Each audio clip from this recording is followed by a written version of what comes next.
রাধে কৃষ্ণ বন্ধুরা, কেমন আছেন আপনারা? আশা করি সবাই ভালো আছেন। আজকে আবার একটা নতুন ভিডিও নিয়ে হাজির হয়ে গেছি। ভিডিওটি শেষ অবধি দেখার অনুরোধ রইল। আজকের গল্প প্রেমেন্দ্র মিত্রের চিরদিনের ইতিহাস। আজকে গল্পের দ্বিতীয় পর্ব বা শেষ পর্ব। হুনু পাকা দেখি কটা নোনা ফেলে দিয়ে বললে, আচ্ছা, ঝোপে ঝাড়ে ঘোড়ো চন্দ্রচূড়ের দেখা পাও না, না হয় কালকে উঠে ওদের বলে দেখলে বোধহয় কাজ হয়, এক ছো বলেই কাবার। নোনা চিবোতে চিবোতেই ঢুলানি বললে, পাগল, ওরা কারুর উপকার করবে? বলতে গেলে আমাদেরই দেবে ছুবলে। সেই যে কথায় আছে, পা নেই বুকে হাঁটে, ডিমের ছা মাকে কাটে। ওরা তো আর মার দুধ খায় না। হুনু মাথা নেড়ে বললে, তা বটে, তা না হলে ওই বারশিঙার জলার বুড়ো মরাল একদিন কেঁদোর গায়ে পাক দিতে পারে না? তা তো দেবে না। তার বদলে হাড় পাঁচরা ভাঙবে যত চিতল আর খাউটটা হরিণের। না, হুতুমের কাছে একবার যেতেই হয় পরামর্শ করতে। বুড়োটার যে দেখাই পাওয়া যায় না।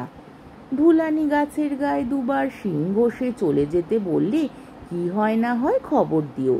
হুনু এক ডাল থেকে আর এক ডালে লাফিয়ে বসে বললে, সন্ধেবেলা থলায় গেলেই পাবো তো?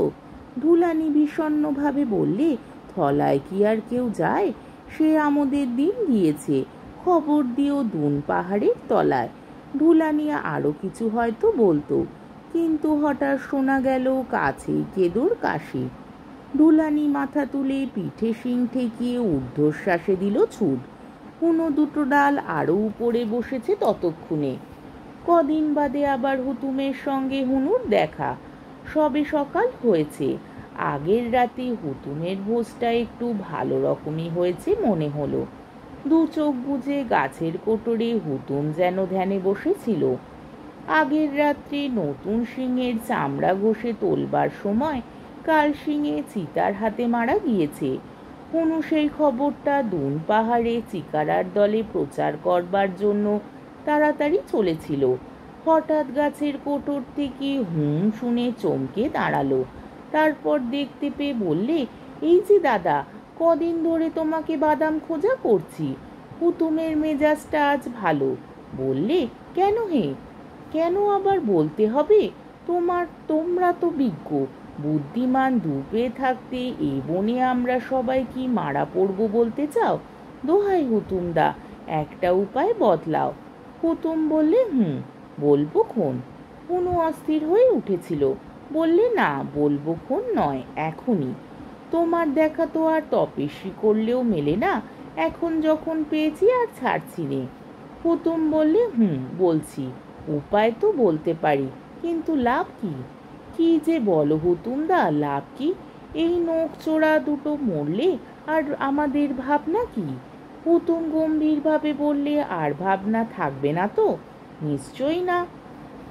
হুতুম বললে, তবে শোন, বারশিঙার জলা পেরিয়ে কষার বন ছাড়িয়ে যে দুপেদের গা চিনিস? হুনু বললে, খুব চিনি। আমার ছোট খাটো লেজকে সেইখানেই তো ধরে রেখেছে। হুতুম বললে, সেই গা থেকে দুপে আনতে হবে। হুনু একটু হতাশ হয়ে বললে, বা, তারা আসবে কেন? হুতুম বললে, আসবে রে আসবে। দুন পাহাড়ের রাঙা নুড়ি দেখেছিস? ভোরবেলায় সূর্যের মতো লাল, সেই নুড়ির টানে আসবে। হুনু শুনে তো অবাক। বললে, সেই নুড়ি তো চোখে দেখেছি, না যায় দাঁতে ভাঙা, না আছে কোনো রস। সেই নুড়ি নিয়ে কি হবে দুপের? হুতুম একটু চটে উঠে বললে, তুই দুপের হালচাল কি জানিস? হুনু অগত্যা চুপ করলো। হুতুম আবার বললে, কষার বনের ধারে গাঢ় বাদার পাশে দুপেরা আসে বেত কাটতে, তাদের সেই নুড়ি দেখাতে হবে। কেমন করে দেখাবো? কেমন করে আবার দেখাবি? বেত বনে নুড়ি ছড়িয়ে রেখে দিকে যা, এদিক ওদিকে আরো কিছু ছড়াস, দুপের চোখ সব দেখতে পায়। হুনু অবাক হয়ে বললে, তা না হয় দেখলো, কিন্তু আমাদের তাতে কি হবে? কে দোয়ার চিতাকে সামলাবে কি? হুতুম গম্ভীর হয়ে বললে, সে ভাবনা তোর কেন?